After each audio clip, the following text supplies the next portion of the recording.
Selamünaleyküm. Bugün miladi 18 Kasım 2022 Cuma, Hicri 1444 23 Rebiülahir. Günün ayeti. Hazinesi bizim katımızda olmayan hiçbir şey yoktur. Biz onu ancak belli bir ölçüye göre indiririz. Günün hadisi. Şüphesiz ateş sizin düşmanınızdır. Bu yüzden uyumak istediğiniz zaman ateşi söndürünüz.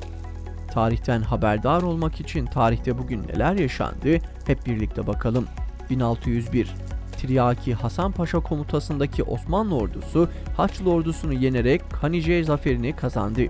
1912 İstanbul'da yeniden büyük bir kolera salgını başladı.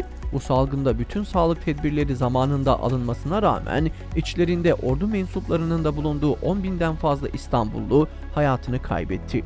1983 Birleşmiş Milletler Güvenlik Konseyi Kuzey Kıbrıs Türk Cumhuriyeti'ni tanımayacağını açıkladı. 2002 İran kitle imha silahları olup olmadığını saptayacak Birleşmiş Milletler Silah Denetçileri Güvenlik Konseyi kararı çerçevesinde Bağdat'a gitti.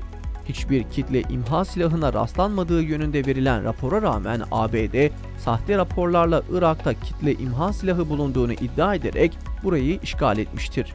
2014 Mescid-i Aksa'yı işgal ederek kutsal kitabımızı yerlere atan ve Müslümanların tepkisine neden olan terör rejimine karşı misillemede bulunuldu.